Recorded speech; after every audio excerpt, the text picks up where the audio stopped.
begin. To go straight to the sharing so that we can be able to. But to begin with, it's a privilege for me to join this beautiful ministry and be part of what God is doing at All Saints and beyond All Saints. Maybe even just there could be others who are listening, friends who are invited to join and are here. For those who are meeting me for the very first time, my name is John Mark Oduor. I serve in the province as the Director of Missions for the Anglican Church, and it's a privilege for me just to walk with parents. And I call them special parents, not because of anything unique, but because I know, being a parent myself, I know the challenges of being a parent. And I know I was asked to talk about understanding my purpose and just how to grow it and how to work with it and how to communicate it. But I've gone a little bit out of board to try and add in some meat onto it. So I believe it will be a blessing to each and every one of us as we go. But I want to start by reading a portion of scripture. That is 2 Timothy chapter 3 from verse 10. 2 Timothy chapter 3 from verse 10. And this is what Paul writes to Timothy. Now, this is Paul's last letter to Timothy. And he says this: "You, however, know all about my teachings, my way of life, my purpose, my faith, my patience, my love, my endurance, my persecution, my suffering. What kind of things happened to me in Antioch, Iconium, and Lystra? The persecutions I endured, yet the Lord rescued me from all of them." I want to stop there. It tells us something about Paul, that wherever Paul was, there were things he made clear. There were things he made clear about his ministry and about his gifting and about his life. And he tells Timothy, you know my teaching. In other words, you can tell others about what I taught. Okay? You can tell them, you can be there with me, and you can actually preach my sermon for me, not necessarily me do it. Number two, you know my way of life. In other words, you've seen the way I've lived my life, and you can gladly say, yes, we know Paul, we know how he lives his life, we know the things he does. And number three, you know my purpose, which means Paul outlined, maybe even in writing, that this is my purpose. And we see that in Ephesians chapter, in Philippians chapter 3, when he talks about one thing I do, I press on towards the mark of the high calling. And I forget what's behind me and I press on. And you see, you can almost say, if that's what Paul was pushing Paul, it was a beautiful drive that any of us should actually be able to say, if this is the direction to go, it's a direction worth taking. And for me, some of that have been also my strategy in living my life. I just told God, help me that I may live like Paul.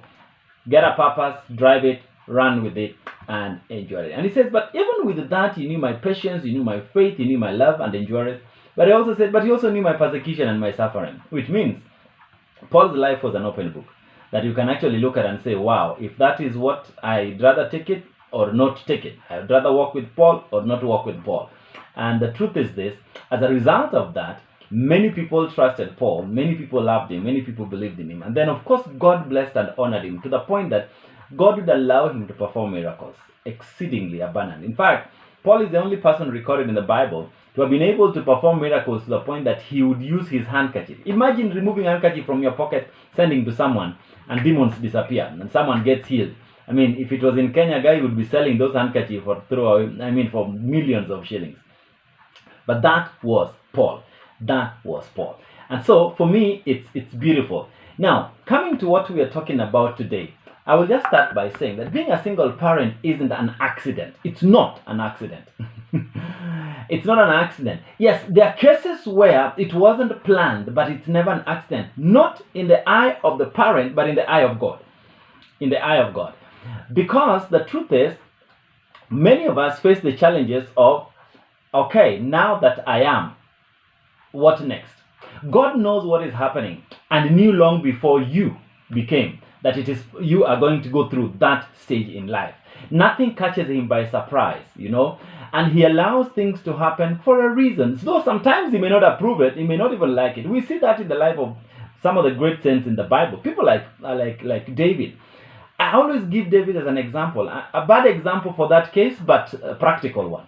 Now, David sees Bathsheba, and what happens? David falls in love with this woman, gets the husband killed, takes her as a wife. Their first baby dies. I mean, God basically destroyed the first baby because it was a result of a sin. But the funny thing is, this was a wrong relationship. There's a man who's died, there's a child who's died. It was begun on moral issues. But then God begins to honor this relationship to the point that Solomon comes from that relationship. And he begins to ask, did God honor the first wife that David, should have been the first wife, first son, next in line? But God picks the wrong relationship, the wrong union, wrong example to pick up. It tells us that God knew, because God had told David that I'm going to give you a son who will sit on your throne, which means, though it looked bad in the eyes of many people, God was ready for it and God prepared for it in advance. So he sometimes allows things even if he does not approve. But the good thing is that he always also knows that there's a way out. Okay? When he's through with you, he will walk you through that system and that path to the point that people will look at you and wonder, how did you manage? How did you get out of it? How did you manage to go through it? Because a lot of people just think, whoa, imagine I'm a single parent, people don't like me, people don't approve of me, my child is giving me headache or my children are giving me headache. And there are different reasons why sometimes we are single parents. But the truth is this, the question we can be able to ask, how do we handle our own lives in spite of being this single parent? Now, most of you may not know, and I'm sure even Captain Alice may not be so sure, Rev. Back in 1990s, I was a young person in All Saints Cathedral, wasn't married, and Joka was the provost then. We had a vibrant youth ministry. It wasn't called young adults or anything. It was youth ministry. We had so many. So I remember approaching him one day and say, can we have a fellowship for single parents? Joka looked at me and said, John Mark, never when I am here. And I said, why? He said, no, that's like trying to encourage everybody who is single to go get a child and then come. I said, no, you are ignoring the fact that we have a lot of them in our midst. So can we start a fellowship? He said, no, not in my watch as provost, never when I am here. And I started laughing. I said, well, who would know that years down the line it would be there, vibrant and led by Nancy and her team. Nobody thought it was possible, but it is a reality. It was then, it is now, and the best we can be able to do is ask God, how do we go from here? So for me, that's a beautiful beginning. So the question then is, how can we trust God through this? Because at the end of the day, now someone's mic is on and the baby is telling them they want to join, but they're not, they haven't qualified yet. So the problem is trusting God through this process. So that then leads me to ask the next question. Okay. God created us for a purpose, but he also created us with a purpose. Let me say that again. He created us for a purpose, but he also created us with a purpose. Now, many of us are looking for the purpose for creation, but we forget that we were created with a purpose as well. Okay? So when we say God created us with a purpose and for a purpose, what exactly are we saying? Every one of us was given, there was a reason why God created you, and that is the purpose for which you are created. There's a reason. It was not just to fill space and eat resources that are here. In fact, if that's what you're going to do, please, we ask you to exit so that we can have a serious life with less consumption of things. Okay? God did not just create you to occupy space and eat the resources that are on earth after that you leave. No. You are created to fill a bigger picture of God's purpose. And that requires that you understand it, know it, and actually walk towards fulfilling it. Okay?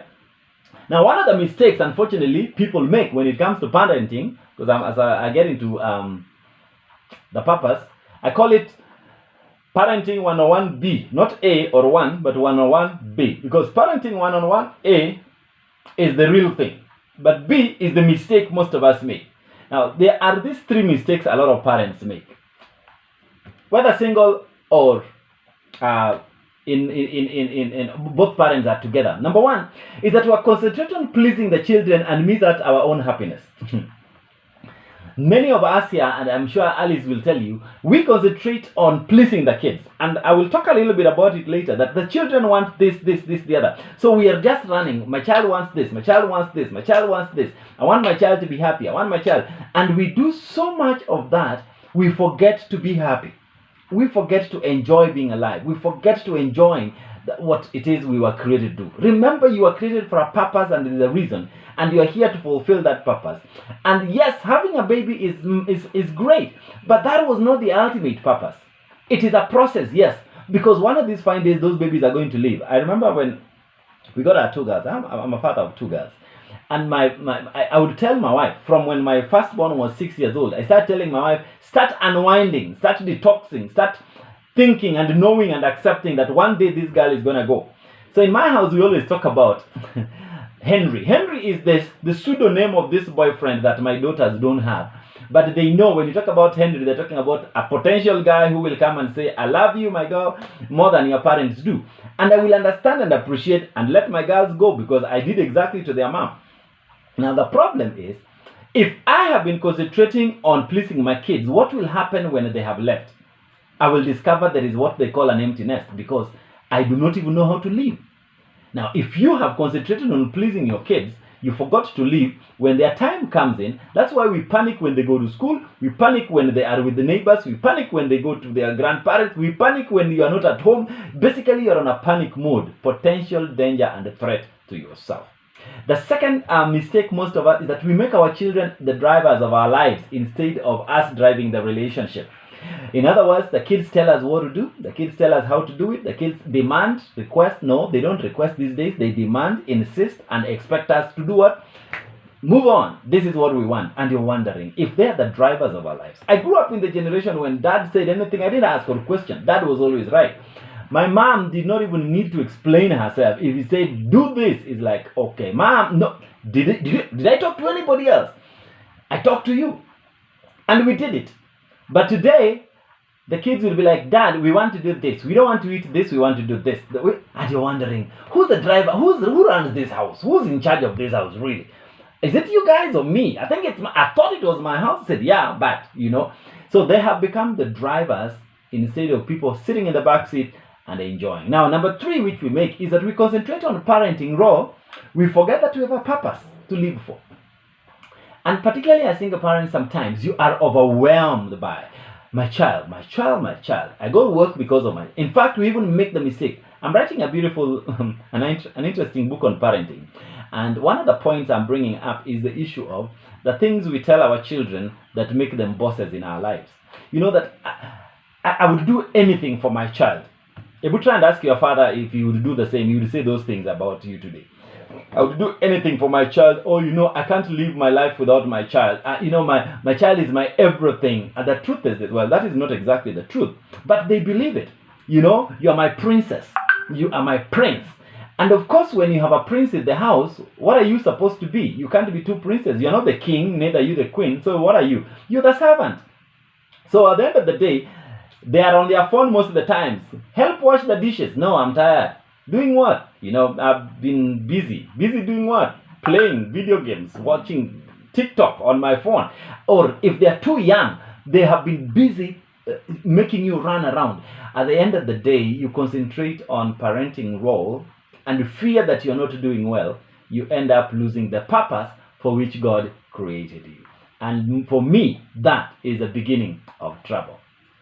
Let's redefine then parenting, which gives us a purpose. Parenting, which gives us a purpose. Now, I define parenting interesting. I've used 3 different illustrations. I hope they will make sense as we get on towards understanding what our purpose is. Now, number 1 is that parenting is like a leadership of a company. As a CEO, you are the CEO. You're the management. You're the leadership. You concentrate on the purpose of the company. That is to provide the best product to customers instead of concentrating on pleasing your staff. You see, if your boss, those of us who are working, concentrated on the staff being happy, trust you me, it would be a nightmare. Because staff wouldn't mind coming at 10 instead of 8 o'clock. Why? I didn't feel like. But that's what our children do. They feel like They don't feel like waking up in the morning, so they wake up at 10, 11, 12, but then they sleep at 3, 4, 5. Those of the teenagers. Now, for the younger ones, it's a different story. So it's like leadership, concentrating on the purpose. So what is your purpose in life? And we will talk about that in detail. But what is your purpose? If you don't concentrate on your purpose, even the happiness of the children won't work well for you. You know why? Because when you become happy, it reflects on the children. The children find happiness in that home. But when you're stressed, depressed, suppressed, and oppressed, you will always be an oppressor. You will always be stressful. You will always be complaining and grumbling and wondering what is wrong with everything.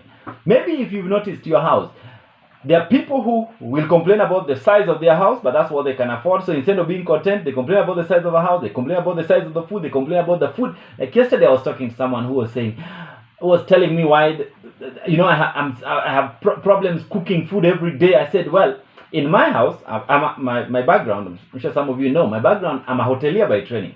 So when we got married, we did a menu for the house, Monday to Sunday. There's a menu. So every day we know what is going to be eaten tomorrow, the day after. So the shopping is done based on that. Now on Saturday is open space, open freestyle. So my wife cooks whatever she wants. She can decide to do whatever she wants, but that's on Saturday night. But the rest of the day we have a menu. Now, I was telling her, the kids now know what the menu is. They should be helping with the cooking. And said, yeah, in fact, that's the best way to do. They see what's on the screen, what's on the menu is on the fridge. Go prepare what is going, because it is there. Now, when I told my friend, why don't you do a menu and be, he said, no, that will be boring. It will be routine every day. I want to surprise myself. I said, but you're the one complaining. So you're complaining, you're tired of cooking different things. But now when I tell you how to be systematic, you don't want to do it. So how do you want me to help you? He said, no, it's okay. Let me try that strategy of yours. I said, well, it's your house. Mine is working and nobody's complaining. You try your thing. The point is, when you have no purpose and your customer, who is you, is not happy, everybody else will be complaining. Try and imagine if Coca-Cola staff were concentrating on being happy than producing a product that makes the customers happy. Every department will be complaining because they'll be having a lot of negative feedback from the people who are their customers. Number two, it's like riding a bicycle. Now, I don't know how many of you know how to ride a bicycle. I learned how to ride a bicycle when I was a small little boy. I think could have been 6, 7, 8, and partly it's because I grew up in the village and my school was 4 kilometers from home. So if my mom wasn't using it, because it was my mom's bike, I would ride to school and come back. But most of the times, of course, I walked. But learning to ride a bicycle, the rule is do not look at your feet. Don't look at where you're stepping. Don't look at where the bike is. Look at where you're going. Look at where you're. Concentrate on where you are going. In other words, that is the direction. That's the purpose. We concentrate on the direction you are going, not on the pedals, not on your feet, not on your hand. And no, guys, when we are doing, we'd hold the handles so hard. Sometimes you almost don't know how to move it. You don't even know how to brake when you're going. That sometimes is the mistake. That as parents, sometimes we concentrate on, am I stepping on the right? Is the wheel going to step on a hole? Is it going to do the truth is this: when you concentrate on where you're going, you find yourself reaching safe and learning quick. If you don't concentrate on that, you will actually not move, not learn, and not grow.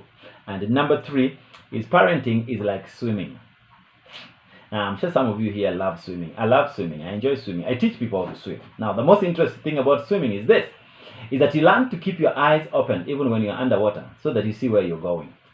Because if you're not focused on that, you will actually be scared. Breathing becomes a problem. You don't know how far you're moving, how fast you're moving. I had to learn to keep my eyes open underwater. When I was training my kids how to swim, I would tell them, open your eyes like that. He said, no, just open. Get used to your eyes open. Then you can see the end of the water. And when you're a professional swimmer, you actually find it easier with your eyes open. Some even have goggles, specs for swimming. It's an amazing thing, But it keeps you focused on what you want to do, your purpose. Unfortunately, a lot of us are more focused on the baby, on the child. Is the child this? Is the child this? Is the child this? I know parents who have got smaller children, 3 years and down, who get so petrified when your child goes out to play and you find them playing on the road with all the matope. Their parents who like, oh my God, oh my God, oh my God. You almost feel like fumigating the child. The truth is this. I've never heard of a child who died because he played on the road. In our days, we played on the rain, we played on the road, we played on the matope. I'm sure you've seen some on social media, children going down mud. And they're fine, by the way. You wonder, how come they don't even get hurt by stones? Their maker watches over them. He knows how to do that better than you can. Okay? So you are created for a purpose. You are created on a purpose. So let's focus on this purpose as we think about it. Because when we don't, and we concentrate more of the inward person and the surrounding, we have a problem. Now, let me just show you how God creates us for a purpose. You see, Jeremiah chapter 1, the Bible, God tells Jeremiah, in your mother, before you were conceived, I had set you, called you to be a prophet to the nations. That's Jeremiah chapter 1. And you're wondering, what is God telling Jeremiah? I knew your mom and dad were going to join together as husband and wife. And I was going to create you. And I set you to be a prophet. So when I called you, it's not a surprise. And you're wondering, really? Oh, that's even more scary. Before you were conceived, God knew one day you'll be listening to John Mark today, talking about purpose, understanding it, growing it, building it. Number 2, look at Paul. Paul says in Ephesians chapter 4, I was called to be an apostle before the creation of the world. Hold it. You know, scientists tell us that the earth could be about 4.5 billion years old. So 4.6 billion years before today, God already had Paul in mind to be an apostle.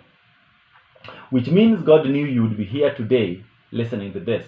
He knew you'd be a parent. He knew the circumstances that led to even you being a parent. He did not stop it. He did not stop it because he knew he had you in mind to be here today for a reason, for a purpose, for this season. The Bible tells us in Revelation 13:8 that Christ Jesus, the Lamb of God, was slain before the foundation of the earth. Before the earth was created, Jesus had already been slain. Now, this is a theological explanation, but I can explain to you a little bit just as a part of the process of knowing why Jesus came. You see, when God, the Father, the Son, and the Holy Spirit said, let's make man in our own image and in our own likeness. Now, what did that mean? That means we are going to create a being with free will. We are going to create a being who can make choices, can make mistakes, can do. God doesn't make mistakes because by nature he is perfect. In him there is nothing wrong. But the human being he was going to create will also have the will and the freedom to make choices, just like angels have the freedom and the will to make choices. Then one of them could have asked, I don't know which one, could have asked, suppose now after we give them the freedom to make choices, they make the wrong choice and they sin against us. That's when the 3 said, listen, the Son said, someone will have to pay for it. Because justice demands if you sin, you must pay. So the Son said, I will be willing to pay. Said, but after you pay the price, the problem is he will still be vulnerable. Then the Holy Spirit said, I will walk with him all the days of his life. He's the seal of our and redemption. So the Father says, okay, so let's go ahead and make it. So let's make man in our image. So Adam is created in the image of God. And then God tells him, you have a choice. There's a tree here, don't eat it. But should you choose to, that will be the end of you. You'll die. But the Lamb who was set and slain before the foundation was willing to lay down his life before the foundation of the earth.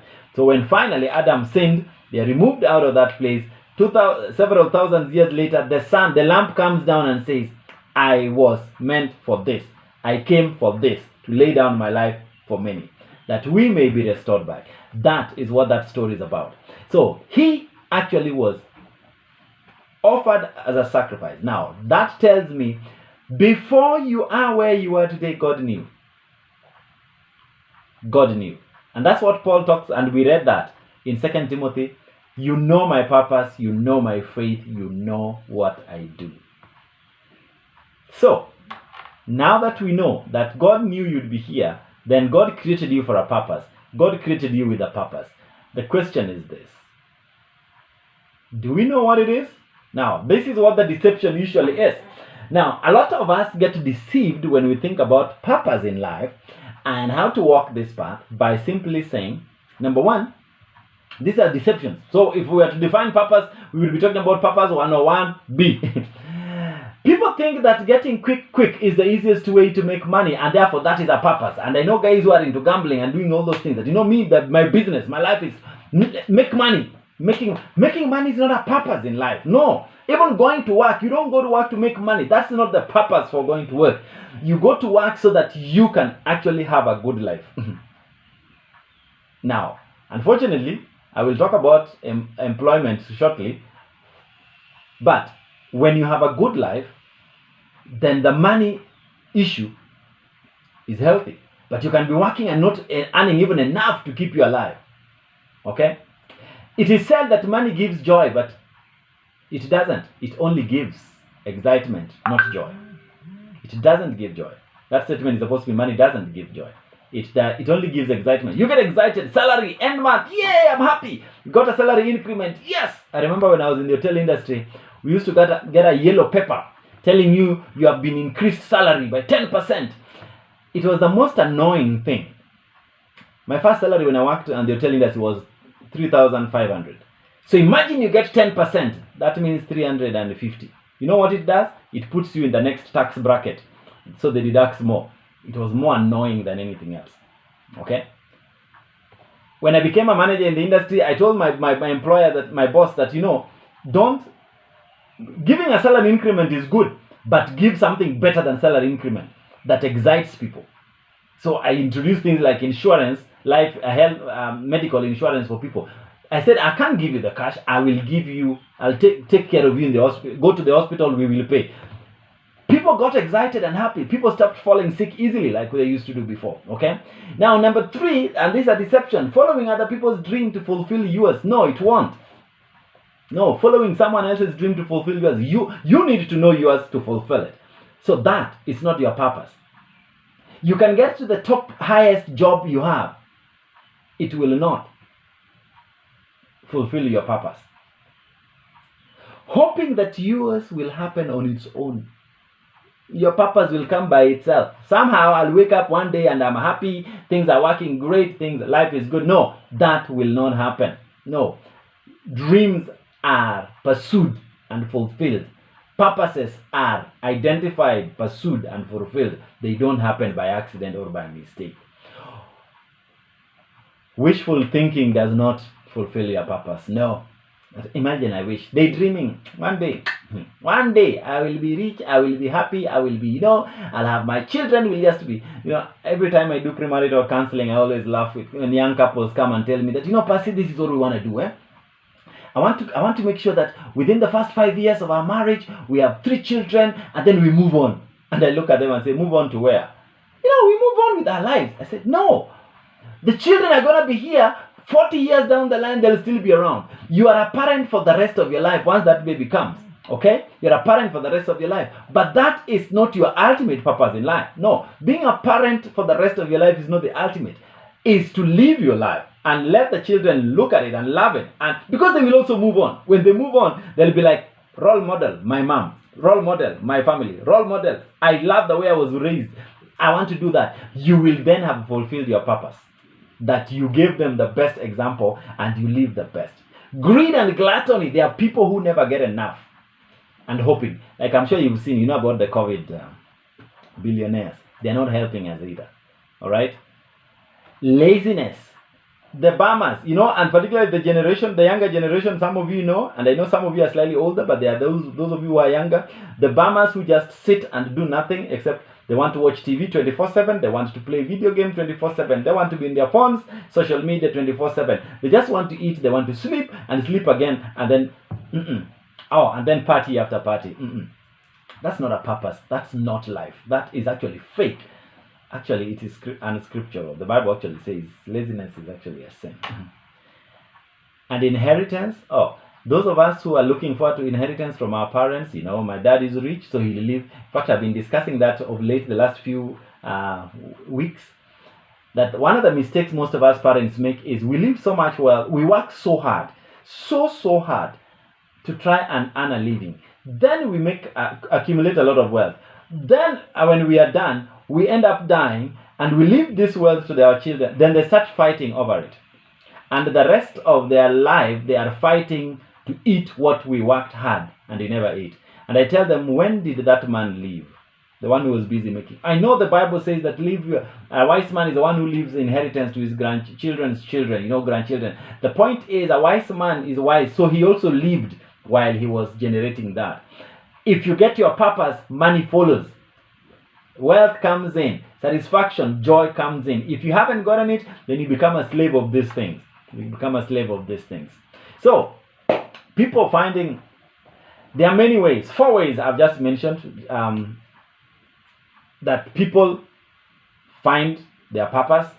There are those who find their purpose through their career. In other words, yes, what you got trained in is what you wanted, you learned, you pursue it, and it's become your career, and you love it. You got the education through it, and you love it, you enjoy it. Like, I meet guys who are doctors. Like, being a doctor is not just a business thing. No, it's your purpose. Some have gone out of their way to the point that they have become, they are owning their own hospitals. They are running their own clinics. They feel, this is my satisfaction. This is what I was created to do, to help cure people, treat people of illnesses. That can be a career. But the other one can be a passion. It comes out of a hobby, something you just love doing. Like me, one of the things I enjoy doing, I love talking. And because of my talking too much, that's what I found God gave me. God gave me that, and I'm enjoying it. I'm a preacher, but on top of preaching, I train people. On top of training people, I counsel, I work with people. The more I do that, the more I find myself fulfilled. I can leave my office late, not because I work overtime. I don't get paid overtime. Being this job, we don't get paid overtime. But you know what most exciting about this thing is that by the time I'm running home, there's a family that is happy, a couple, a marriage that has been restored, a relationship that is working, a boy whose mind has been brought back, a family. I feel fulfilled because that was it. But it started as a hobby. I used to be beaten to keep quiet when I was in school. I was made a prefect. I quit because every time the school captain, the head boy, came to our class, he would say, hey, those who are noise making, stand up, you, and he points them, and guess what? I was on top of the list of the guys being told to stand up. Then he said, where's the prefect? Then I would raise my hand and say, it's me. Put your name on top of the list. So I had to quit being a prefect because my mouth, talking. But that is where my passion came from. I talk to people. Number 3 is giftings and talents. That is that which you find yourself excelling in above others. Without training, but with practice. You just continue. You're excited. Like now for me, there are many things I can do. I love writing. I love writing. I love singing. I don't sing as much as I used to. But those giftings, I know people who, as a result of their gifting, they've gotten a purpose. And that's what they do. A friend of mine, I'm sure most of you know, Helen Mtawali. Helen is a lecturer in Daystar, but she spends more time singing because that's her thing. She says, John Mark, teaching just puts money on my table, but I get more satisfaction from singing. That is her gifting, her talent. People today are looking for it. The question is, do you know it? Is that it for you? Okay? And then, of course, the last one is genetic. In other words, it's inborn. Family-based, you can inherit it from the family and all that. And you find that there are certain families that you find that they are oriented in a particular direction. And you find that a child is brought up knowing this is how we do it. The Jewish children used to be trained that way. You find it in the family. Like Jesus was a carpenter because his father was a carpenter, whose father was a carpenter, and you grow up loving carpentry. Okay? If you go to Europe, particularly like in France, you find families that do wine, that produce wine. You grow up in the family knowing this is what we do. You can't change. Indians, that's what they do. You can't change from that career to something else. Why? Because it is what. So you find it in the family and grow it. The question is, what about us? In Africa, we have a problem. But then, this is where the journey goes. This is where the journey goes. The journey comes from the passion to profit to purpose. What exactly does that mean? It means that it is possible for you to find fulfillment from that which God has put in your heart that is exciting and beautiful, then turn it into a business and then get full satisfaction out of it. Whatever you feel God has called you to do, okay, and must be in touch with your passion. when you begin to do that, you actually find you have more time for it. And then you find it's profitable because, like, some of you are good at baking. Now, you are employed and some company guys are paying you 20,000 shillings. But you know, if you baked a cake today for a wedding, it will be 35. That's one cake. A month you made 35K. You've done 30 days, you get 20K.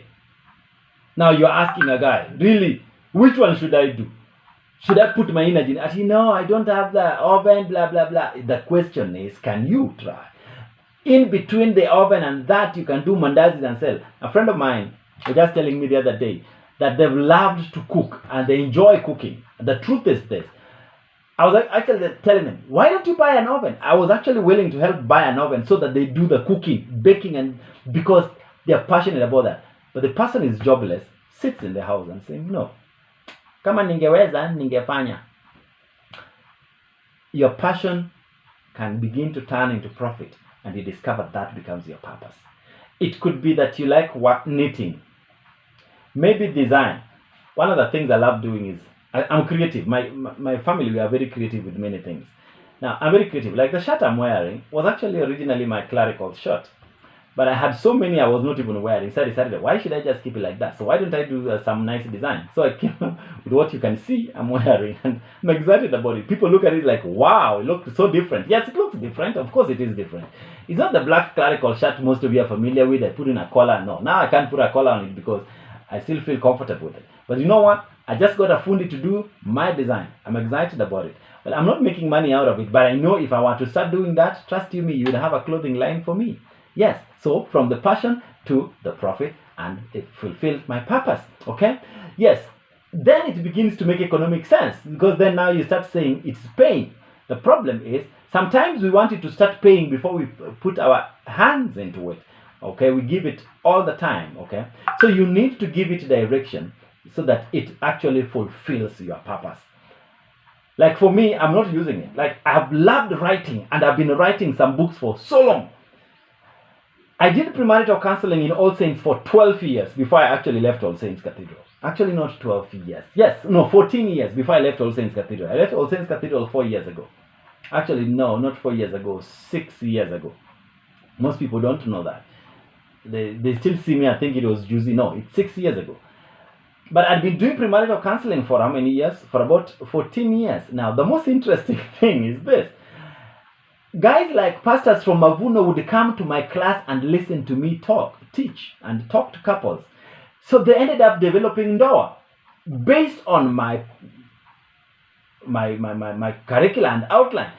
I have been writing a book for so long. During this corona, finally I said, whew, now I need to finish it.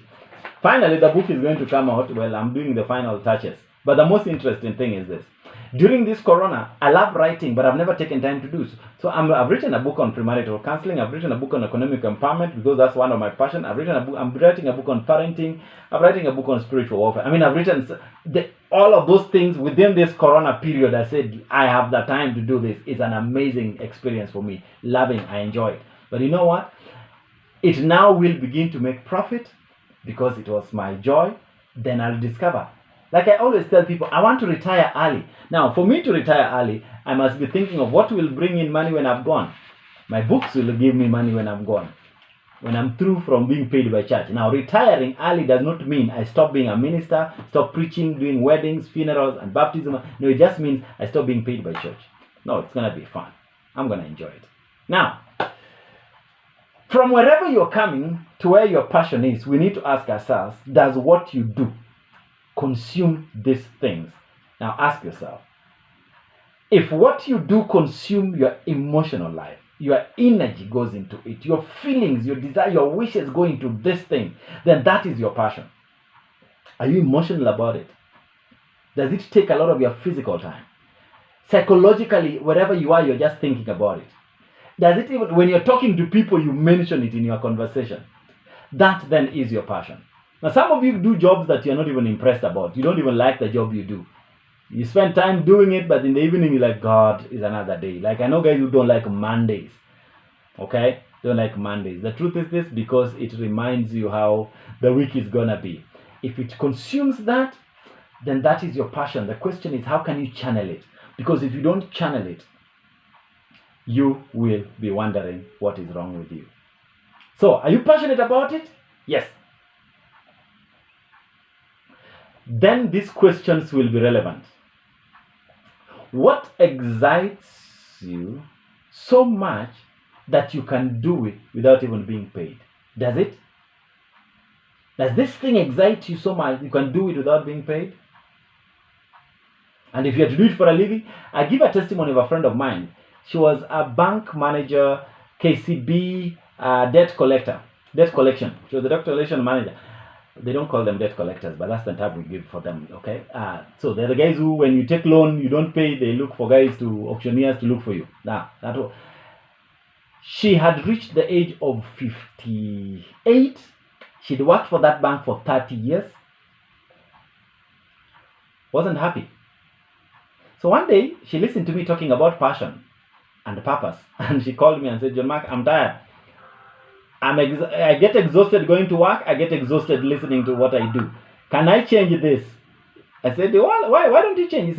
I said, what do you love doing? He said, I love cooking. I said, why don't you try? I said, well, it cannot pay me. Of course, at that position, KCB must be paying her very well. He said, it may not pay me now, but I'll be happy doing it. It will reduce the stress and level pressure that I have.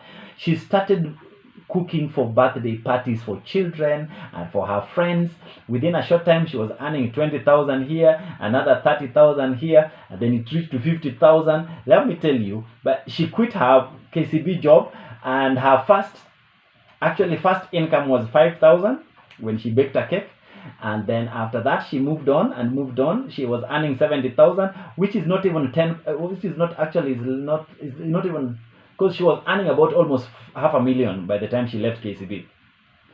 But she said, I am more happy, I am more comfortable, I am more excited about what I do. I look forward to the next business. I am happy, things like, and I looked at that and I said, it wasn't the money, it is the passion that is exciting so much. Okay? What do you do so often that when you are doing it,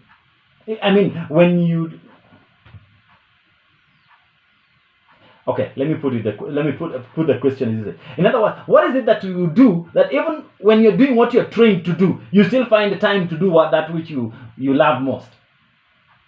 You find the time in your busy schedule to do what you're passionate about. You are like I was a hotelier, but I would spend time going to preach and doing all these things until my bosses would say, you're wasting time in the hotel industry. Where end ufanye ubiri? In fact, more people knew I was going to be a pastor except me. More people knew I was going to be a pastor other than me. Why? I was passionate about it. It was my purpose. It's my calling. What is it that you do that even if you're doing what you're trained to do, you are a banker, you are an officer, you work in an office, but when you have 2-3 minutes, that's what you're doing. We're not talking about figuring stories. No, it doesn't mean you're going to work in the media. No, we're just talking about what is it that you do. I know, ladies here, a lot of times we like chatting and catching up with friends. Maybe you should be organizing social events. I have a friend of mine who is an IT person. She's a social media consultant. Why? She realized that she can't work in an office, but she loves Facebook, so she organizes and manages people's Facebook accounts and website, because it gives her time to spend more time. So, in fact, I was asking, how much does it make? He said, John Mark, it's good business. There are companies that employ me. One company pays me 100,000 a month to sustain their Facebook, update their Twitter account, and all those things. And I asked her, how many accounts do you have? He said, now that will tell you how much I'm making. He said, well, don't be embarrassed. He said, well, currently I have 10 companies. One of them highest paying 100K a month. Well, the others are paying small, 20, but I am fine. So, do you ever go? He said, my house is my office. Most of the time, you'd see them on Facebook doing exercises and, while actually being paid to sit and watch Facebook and all that.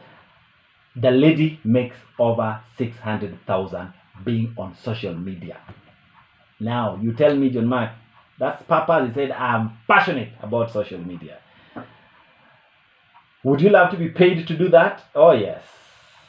I'm sure if you get it, you would love it. I am passionate. You can be about your purpose in life. The problem is people misunderstand parenting and purpose. Why? Because, number one, Parenting is not a destiny or a purpose. No. It's a temporary, read my words carefully, it is a temporary, permanent preoccupation. I'll use those three words again. It is a temporary but permanent preoccupation. It's not an occupation, it's a preoccupation. It is not permanent. It is permanent because once you're a parent for life, but it is temporary because you are responsible for them for a given period. After that, they are responsible for themselves. Okay? So, if you think you will stop being a parent one day, no. Shock for you. Even when you're 100 and that child is 80, you are still mommy. The truth is this, it is not an occupation. You don't get paid for being a parent. So, why don't you get that which excites you as you are still a parent? Career is a temporary, permanent preoccupation as well. Why do I call it temporary? Career, if you're a doctor, as a career. If it is not your passion, then it is a career. If you're a teacher, it's a career. If it is a banker, it's a career. Until it becomes a purpose, then because one day you are going to retire from it. So it is temporary, it's not permanent. Relationship is a temporary, but also a permanent preoccupation. Your friends can be friends for forever. The truth is this, you can also undo them. They preoccupy your mind. When you're with them, you're okay. When they're not away from you, you miss them, but life continues. Because we will retire from these things, we move on from them sometimes. They are preoccupation. I ask people when I train about life-making decisions, I tell people, hey, life-changing decisions people make. I said the greatest achievement is what you will do after you retire. What will you do after you retire? Will you still be a parent? No, might be a grandmother or a whatever. But that is not an occupation. It's a preoccupation. I see people who build mega houses. Oh, I remember a friend of mine has built a 7-bedroom house. And I asked him, but you have only 3 kids. He said, yeah, I'm thinking about my grandchildren. And when my friend, I said, imagine you're building a house with your friends in mind. Really? Your friends will be preoccupied coming into your house every time. They're just thinking, when are we going to Nani's house, John Mark's house? No, that's not their business. You invite them when they're necessary. I tell guys, a 3-bedroom house is good enough if you have 2 kids or 3 kids, whatever. I mean, the point is, they are going to leave. I have a friend that built a 5-bedroom house when they were through. When they just finished, when they were opened, the firstborn was 21, the 3 kids, the lastborn was 18. They all moved out. Basically, in other words, you are now starting to harass them to bring grandchildren home. So, some good questions while asking. How can your career training help fulfill your purpose? If it's not, ask yourself the hard question. Is it worth it? How can your gifts and talents help fulfill your purpose and destiny? Because if you're not maximizing on it, then you're letting go down. You will give an account for it. How can your relationships help fulfill your purpose and destiny? Because if the friends you have are not helping direct you in the same direction, they are pulling you in the opposite direction. That is a question you must deal with. In your chama, are they helping you fulfill a purpose? In your merry-go-round meetings, in your house fellowship, is there a purpose you fulfill by the house fellowship? Is like, oh, by the way, let's pray for sister so and so. Akona issues. Alichapwa juicy. Is that fulfilling a purpose? Because if it's not, then you've missed out. So how can you identify your purpose and destiny? Because that is the ultimate question. How can we identify that purpose? And friends, if we can't identify it, then there is a problem. I tell people as a parent, you need to ask yourself, what's your ultimate purpose? I've listed just this. As a parent, not as a professional, not as a woman, not as a whatever, I just listed this. Now, as a parent, it is to create a beautiful environment for your children or child to get the best preparation for their lives. It is not just to raise that child to be a great person. No, that is not even actually part of your job. Your job is create the environment. Once that environment is right, that child will blossom. If the environment is wrong, it doesn't matter what else you do. That child will get support from school and everybody else other than you. So you will have failed. Number 2 is to equip that child with life skills to face the real life. because your house is not the real life for her or him. Your house is the real life for you, but not for them, because they will get out into the real life. You are out already in your real life. So equip them with life skills. That includes knowing how to take risks, allowing them to make mistakes. Like I tell people, if you have a teenage child who cannot cook, you have a problem. That there's no life skill training there. At the end, they might burn themselves, and then if they don't then burn themselves, the next thing they'll burn the house. I can remember teaching my children how to cut onions sometimes back. Like, Dad, this thing is entering my eyes, and they use the same finger to do this. Guess what? They learn very fast never to do that again. I didn't need to tell them that onions make your eyes water, but now they know. Why? They learned. And they didn't die. They are still fine. You see? To ensure that you don't forget to live your life as an example and a role model of the best parents. Not just for them, but the best parent they will ever be when their time comes. In other words, you must be their point of reference. That is the purpose. As a parent, be the best role model. If you forget that, you will be doing a rat race. Okay? So don't think that what you give them is ultimate. No. The money, the toys we give them are temporary, and you never get enough. Just like you never get enough money. I've never seen a guy who got enough money and said, I think I have too much. Unless you've learned the Paul's way of being content, money will never be enough. Toys will never be enough. Men buy toys. I know of guys with cars. 4, 5, 6, 20, 100 cars, and they still buy more. Some of the people who rob from us grab toilets, and he has 100,000 acres. Really? You wonder what's up. You never get enough of those things are temporary. So don't forget, what you give them is temporary, but who you become is permanent in their lives. So, purpose has everything to do with what your passion is. It has all to do with your heart and your emotions. It is where your energy goes. It's what drives you. It is what makes you want to go one more mile. So don't settle for the temporary things. No. Go for the permanent things. And the permanent things for me are eternal. They come from. I actually tell people that how to communicate them, how to show the importance of this in our relationship, in your life, of your purpose, is based on these 4 words. Number 1, presence. 2 is priority, 3 prominence, and 4 is preeminence. Let me explain. You see, if someone is important in your life, they will always... Let me start with the first one. If someone is permanently present in your life, that is a presence, then it means they're important to you. But then you move them to the next level, you give them priority. In other words, they take a special place. But then you move them from priority to prominence. In other words, they are more present. They are more consistent in your life. And then preeminence basically means they take the first place. You think about them before. Now, we do this preeminence to our children, and then our children become bosses in our lives. Our family, our wives, our husbands, our brothers and sisters. I know men who preeminence is given to the mother, and he has wives and children. And you ask yourself, now the question is, what takes preeminence in your life? Is it your career? Is it your passion? Is it your gift? What takes priority in your life? Our family is a priority.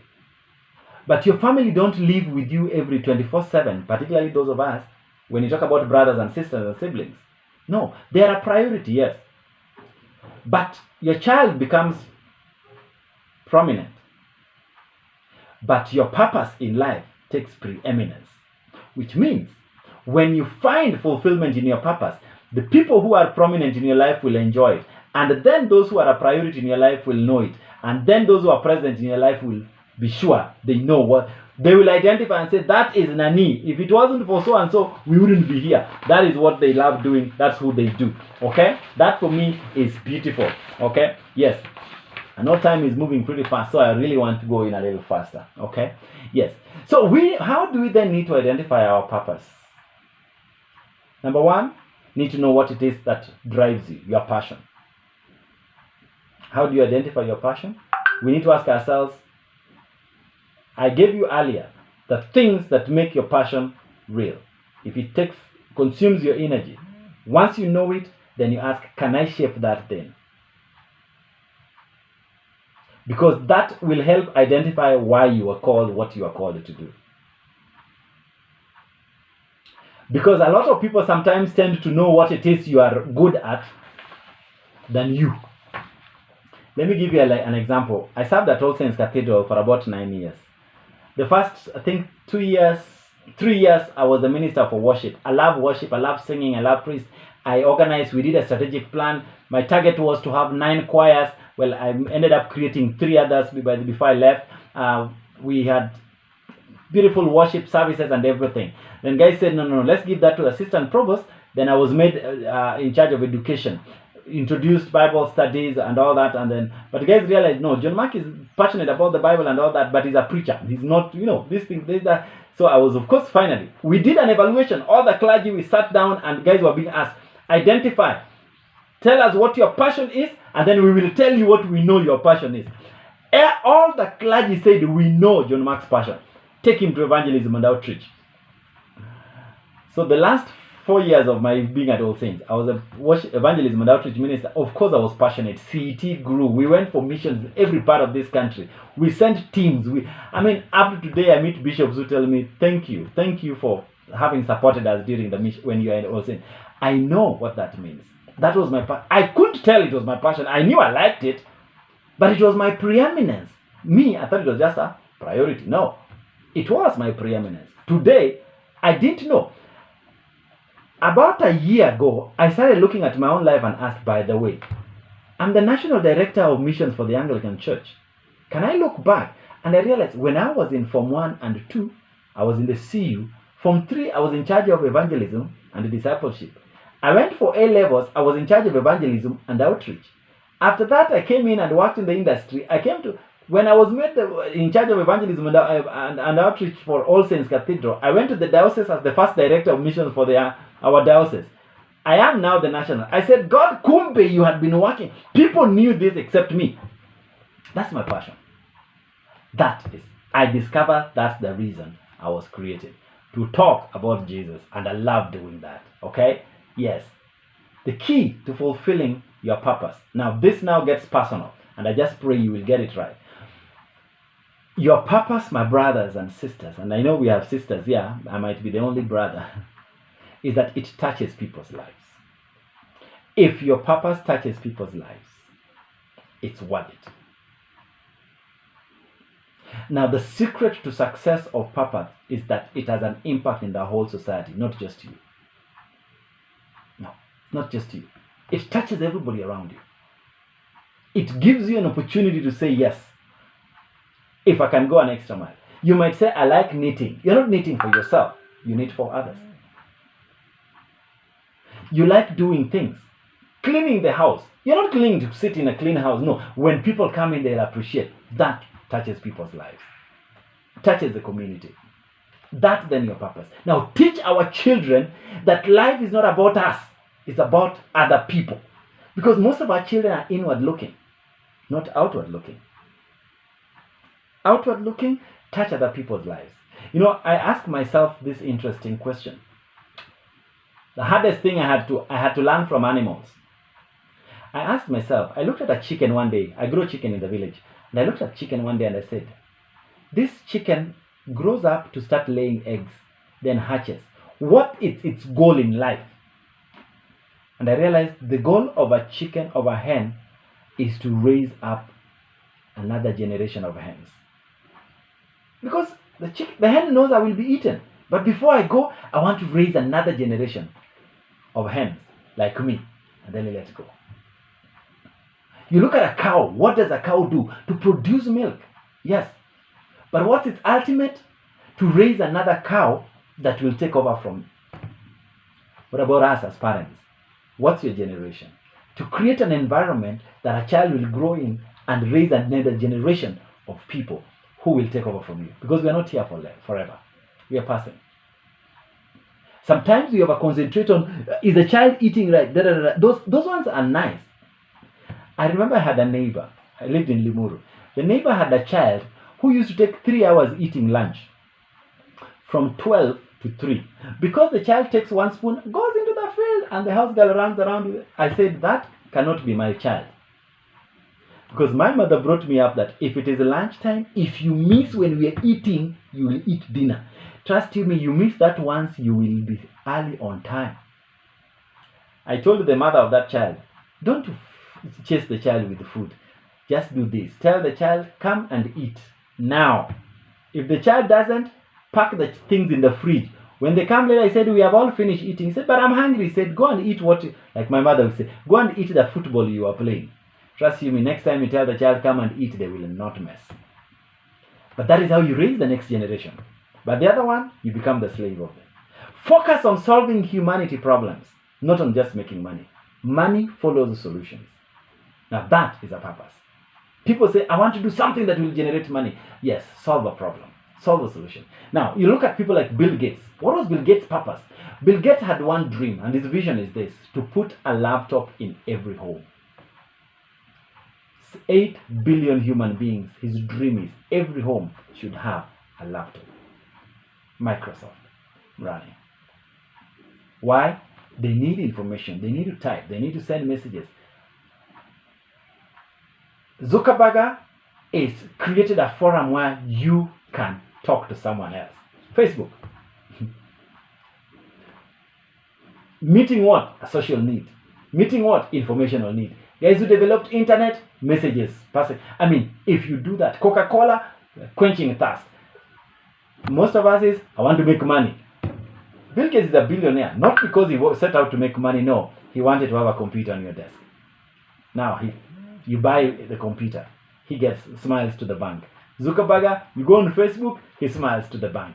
I mean, Amazon, this guy called whatever, his job is order anything you want, I'll send it to you. You get it.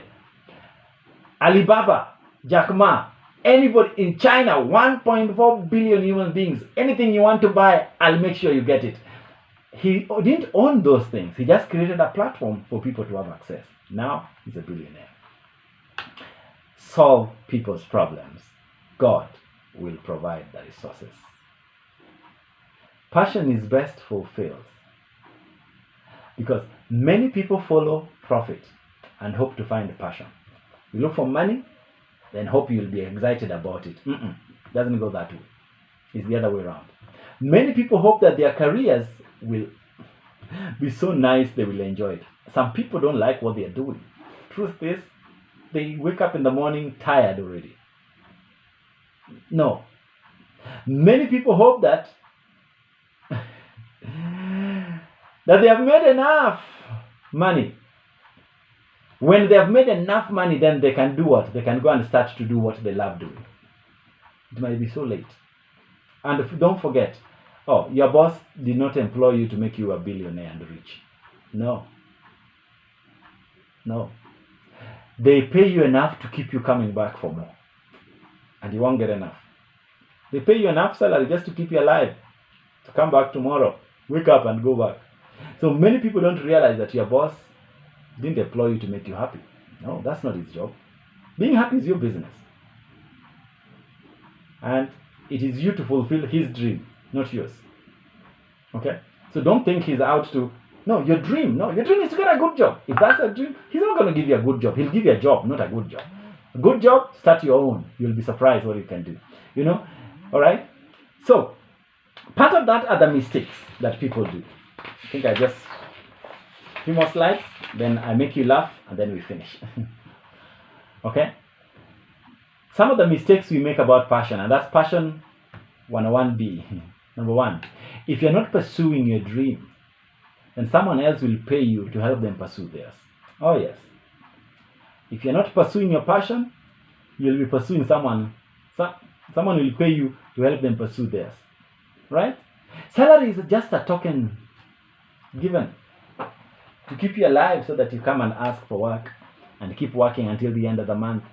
Yeah, it's not meant to make you happy or rich, no. So if your salary is your purpose to get a salary at the end of the month, No, that's cheap, man. That's so cheap. It won't. I, as a clergy, my passion is not the salary I get from the work. It's a good thing I get paid. But my passion is to see lives change and transformed. When I see that, I am excited. So that's why there are people who will work in a place like Kibera. There are people working what we call DMA areas, missionary areas where nothing happens. And if you ask them, why would you do that? They said, that's my passion. That's what I want to do. Touch someone's life. People have laid down their lives just to tell someone about Jesus. That's they found it, and they'll go an extra mile. No money, nothing. I'm not asking you to start a life without money. I'm just saying this. When you know you've got it, there is no money you can peg onto it. But when it begins to work, money flows. It will come in. The Lord will always provide a way out. Okay? Money creates excitement, but not happiness. No, it's just excitement. Yeah, I got a salary today. Oh my God, I have to pay my bills. Oh, I wish I had more money. I want a side hustle. No. Okay? When you do what you are passionate about, it's so fulfilling. Even if it's just the basic thing it is, but it's so fulfilling.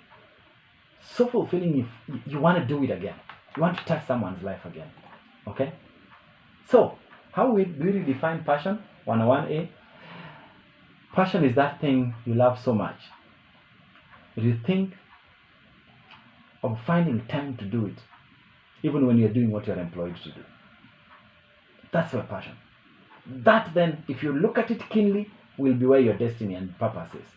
You will want to do it even, you're employed, you're doing something. Like one of my daughters is an artist. She loves drawing. I know that's what she wants to do for a living. She's doing maths like this and choraring. She does 2 questions of maths and 5 drawings of art. You're wondering, really? Yes. Passion is what may be your side hustle today, but you may think about making it your main hustle. Oh yes. Today it might be a side hustle, just generating something small on the side, but it could be your main hustle if you actually put your heart and mind onto it. Passion is what makes you so happy and satisfied when you do it, and you want to do it again. Because then that gives you a purpose. You find it's worth it. It's what you think of doing all the time. It's what you think of doing all the time. All right? Now, how then do you make sure you move it from just being passion and understanding it's your purpose to make it profitable? There are 4 things I say you do. It can generate enough money for you. It can give you a purpose in life. It can fulfill your dream. It can drive you to places you least expected. This is what you do. Number 1 is strategize. In other words, sit down and say, I want to do this. And this is how I'm going to do it. I'm thinking of quitting my job in 2, 3, 4 years. But before I do, I want to generate a little money. Even if it means taking a loan so that I start like this, employ someone to do it on the side. It picks up, then I leave this and get into this. Number 2, discipline. If you're not disciplined, even how you handle your money, even as an employee, trust me, you will not have money at the end of the month. I always remember the first month I worked back in 1990. At the end of the month, I had 20 bob in my pocket. I was so happy. Then I realized I have to go to job with that 20 bob. If I wasn't paid that day, I would have walked home. So I crossed my fingers. Lord, we better get paid. Thank God we got paid. I had 20 bob. That was my greatest pride. I had a salary. But then I discovered that's not what I wanted to do. No. Discipline. Number 3 is consistency, which means once you start, don't stop. You'll be discouraged, don't stop.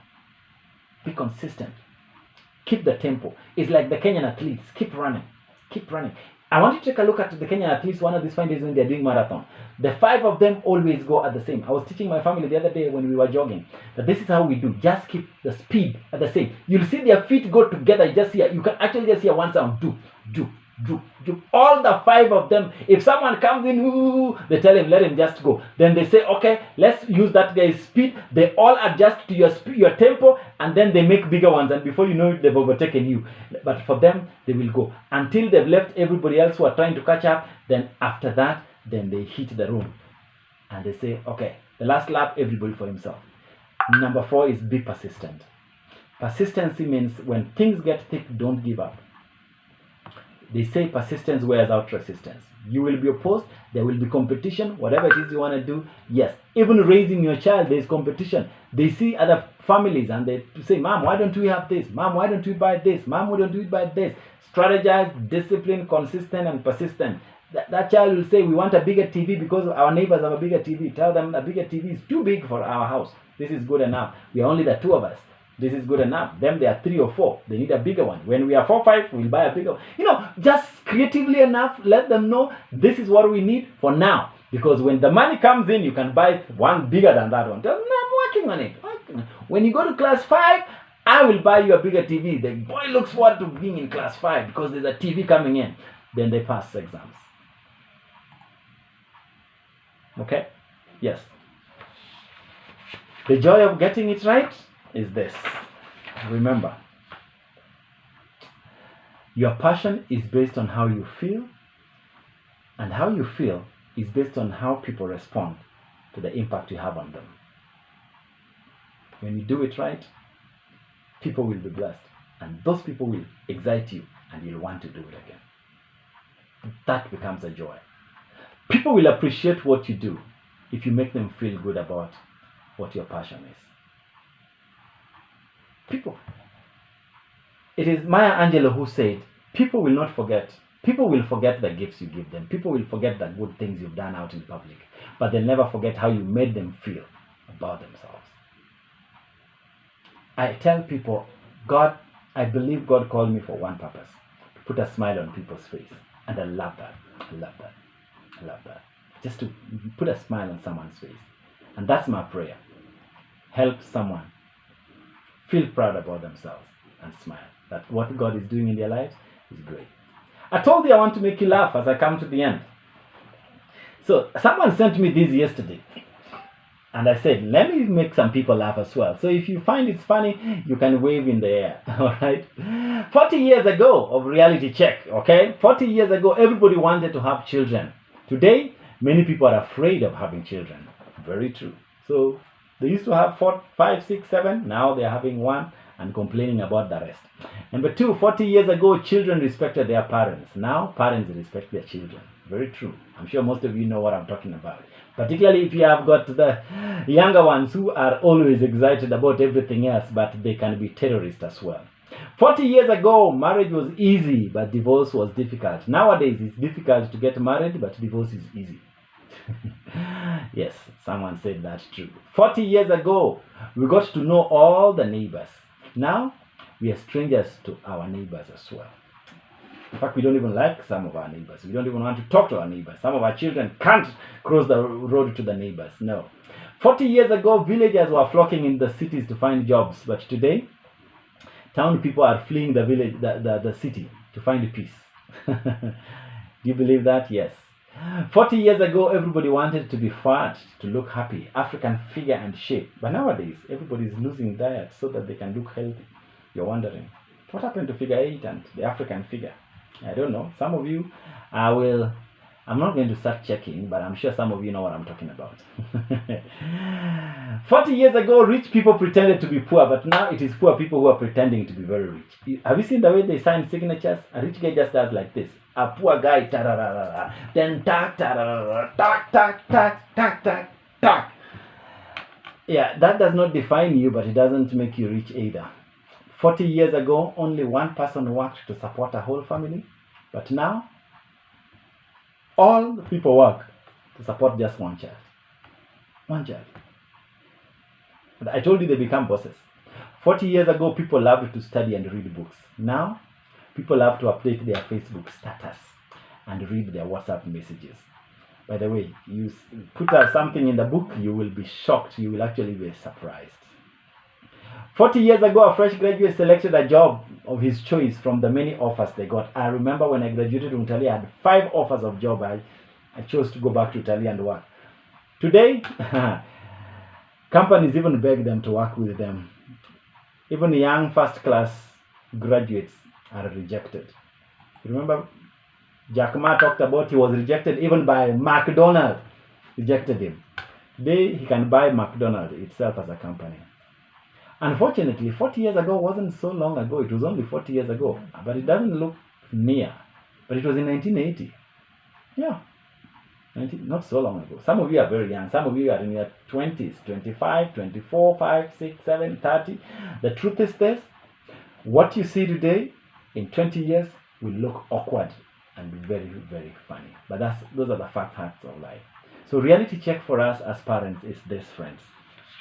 And this is the last thing I talk about, then I finish, and you can have an opportunity to ask questions. Reality check number 1. About being a parent, the truth is this: kids ask a lot of questions, but they don't give answers. They don't know how to answer questions. They don't even know how to talk to us. They have a problem. They would rather text you a message. They know too much, but they have no ideas, but they think they are bright, unfortunately. Oh yes, they tell you how much they know.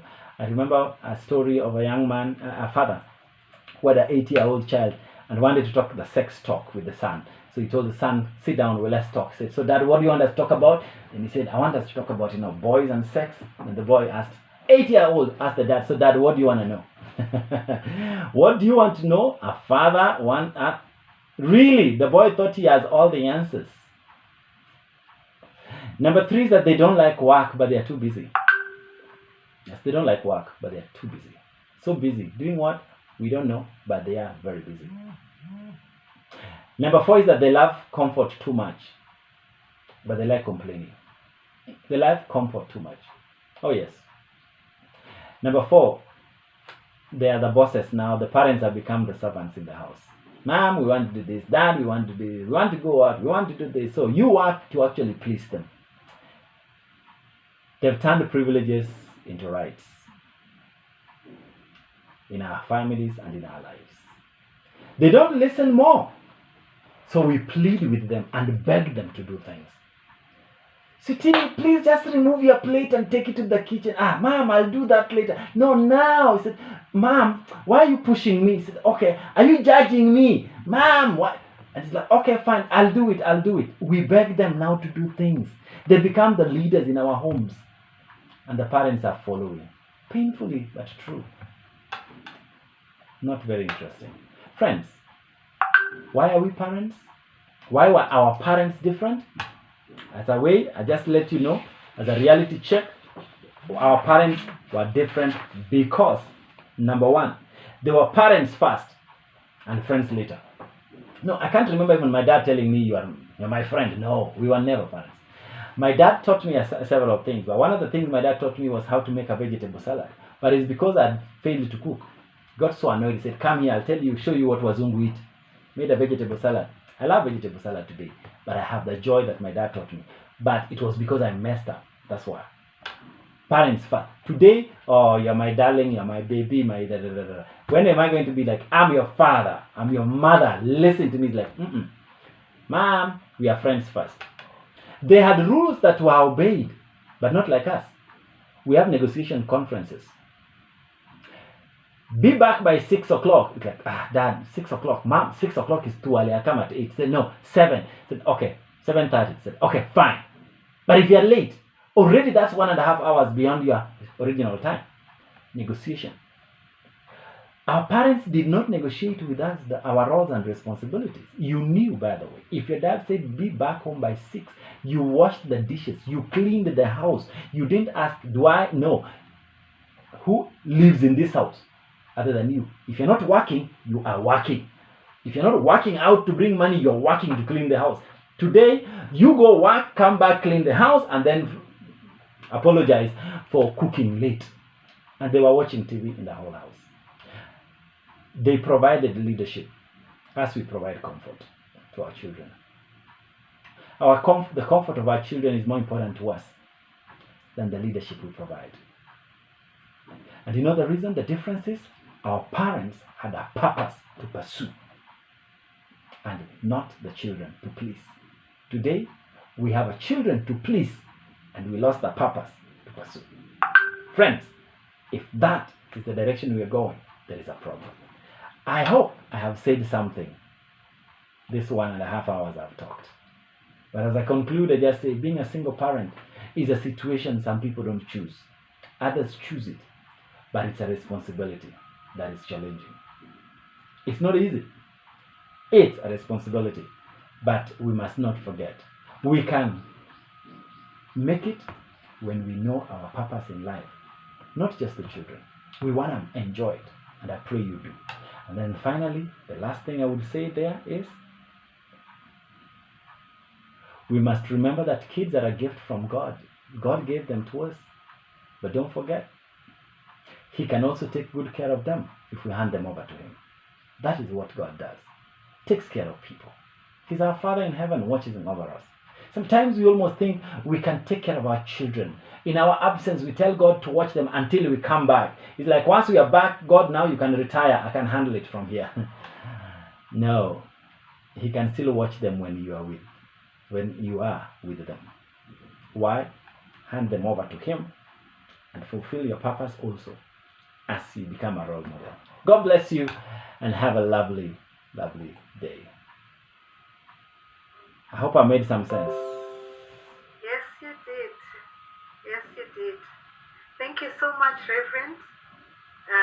Indeed, you have taught us something, and we know for sure that nothing catches God by surprise. Yes. So we just want to say thank you very much. I know there are people who have burning questions, but before even I go to the questions, there is somebody who said in the chat that that we never know many times. And we need to say, what is it we need to do? Don't judge it. Okay, Alice, switch off here. Yeah, sorry. Yes. Yeah, so there's somebody who said that you need to tell us when the book is ready so that we can buy it. So please remember to inform us. Yes, I when the will. book is I will. ready. Yeah, that's what somebody said in the chat. Thank you. But thank you. We just want to see this. Probably somebody who has questions. Yes. I know our time is gone, but we can ask a few questions. Okay. Because we don't want somebody to go with doubts after being fed with so much information. Okay. So, ladies, you can unmute and ask your questions or make a comment.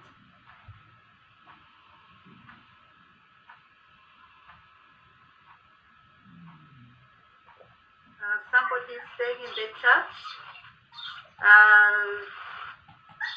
thanks very much for great practical lessons. Yeah. Anybody wants to say something? Dorcas? Yeah, I was asking if you can be able to get The notes. with the notes, which are, yes. Yes, the notes. I will actually send them to Alice after we finish. Okay. Thank you. Thank you, Reverend. Yeah, somebody said